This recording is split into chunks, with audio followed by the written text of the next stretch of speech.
بسم اللہ الرحمن الرحیم۔ السلام علیکم ورحمۃ اللہ وبرکاتہ۔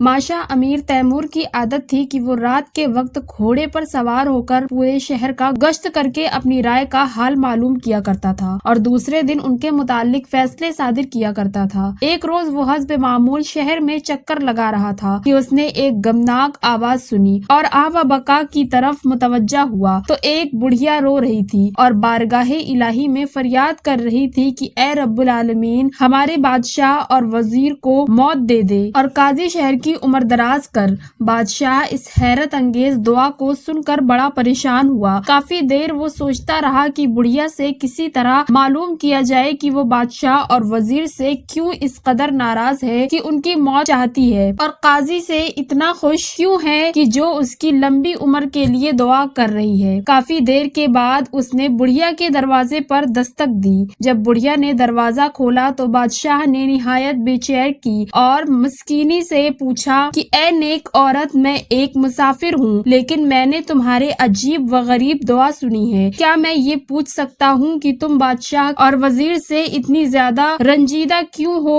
جو ان کی موت چاہتی ہو، اور قاضی سے اتنی خوش کیوں ہو کہ اس کی درازی عمر کے لیے دعا کر رہی ہو؟ اس بڑھیا نے کہا کہ اے اجنبی، میں بادشاہ کی بیماری کے اس لیے خواہش مند ہوں کہ اگر بادشاہ بیمار ہوگا تو وہ وافر مقدار میں صدقہ و خیرات کرے گا اور اس کی خیرات سے اپنے غریب بچوں کی روٹی کا سامان لاؤں گی اور ہمارے چند دن بہتر گزر جائیں گے، جبکہ وزیر کی موت کی اس وجہ سے خواہش مند ہوں کہ وہ نہایت نیک سیرت انسان ہے اور میں چاہتی ہوں کہ اس کا خاتمہ نیک اعمال پر ہو جائے اور وہ رب العالمین کے دربار میں اعلیٰ مقام پائے اور نجات حاصل کرے، اور قاضی شہر کی درازی اس لیے چاہتی ہوں کہ وہ اپنی بدعمالی زیادہ سے زیادہ کر سکے تاکہ اس کا ٹھکانہ جہنم کے علاوہ کوئی نہ ہو اور قیامت کے روز اس کو زیادہ سے زیادہ عذاب ملے۔ بادشاہ تیمور جو مسافر کے روپ میں تھا، اس نے اس بڑھیا سے کہا اے نیک عورت، میں اس وقت تو خالی ہاتھ، میرے پاس صرف ایک تسبیح ہے، تم وہ مجھ سے لے لو اور اس کو فروخت کر کے اپنے بچوں کا پیٹ بھرنے کا سامان خرید لو، اور اگر وقت نے مہلت دی تو میں تمہاری مدد ضرور کروں گا۔ یہ کہہ کر اجنبی مسافر جو کہ بادشاہ تھا وہاں سے چلا گیا۔ ادھر بڑھیا وہ تسبیح لے کر اپنے ہمسائے کے پاس گئی تاکہ اس کو فروخت کر سکے۔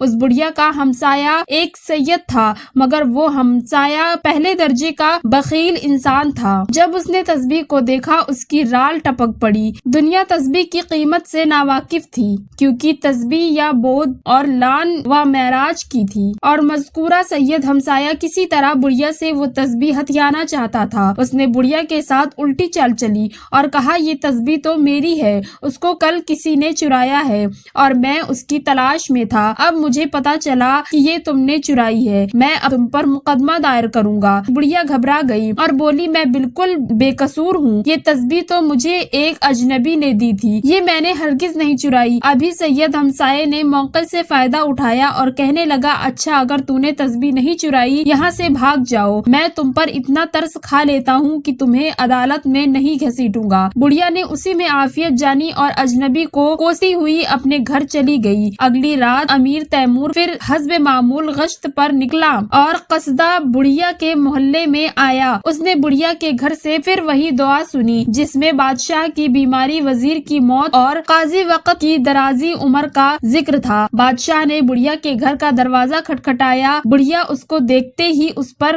برس پڑی اور اس کے منہ میں جو آیا کہتی چلی گئی۔ جب اس کا غصہ کچھ کم ہوا تو بادشاہ نے اس سے اصل واقعہ سنانے کو کہا۔ بڑھیا نے بلا کم و کاست اپنے سید کورسی والا سارا واقعہ سنا دیا۔ بادشاہ کو بہت غصہ آیا۔ اس نے بڑھیا کو بتایا کہ میں اجنبی نہیں ہوں بلکہ بادشاہ وقت ہوں، اور میں نے تمہاری ضرورت پوری کرنے کی غرض سے اپنی قیمتی تسبیح تمہیں دے دی تاکہ تم اپنے بچوں کا پیٹ بھرنے کا سامان مہیا کر سکو، مگر تمہارے ساتھ تمہارے بخیل پڑوسی نے بڑی زیادتی کی ہے، اس کی سزا اس کو ضرور ملے گی۔ اگلے روز بادشاہ نے بڑھیا اور اس کے بخیل سید پڑوسی کو اپنے دربار میں طلب کیا۔ دربار میں تمام وزراء، عمرا اور دیگر مصائب تشریف فرمائے تھے۔ بادشاہ نے بڑھیا کو حکم دیا ساری روایات سناؤ۔ بڑھیا نے شروع سے آخر تک ساری روایات دربار میں بیان کرتی۔ بڑھیا کی روایات سننے کے بعد بادشاہ نے یہ فیصلہ کیا کہ بڑھیا کو خاطر خواہ انعام دیا جائے جس سے وہ بھاری زندگی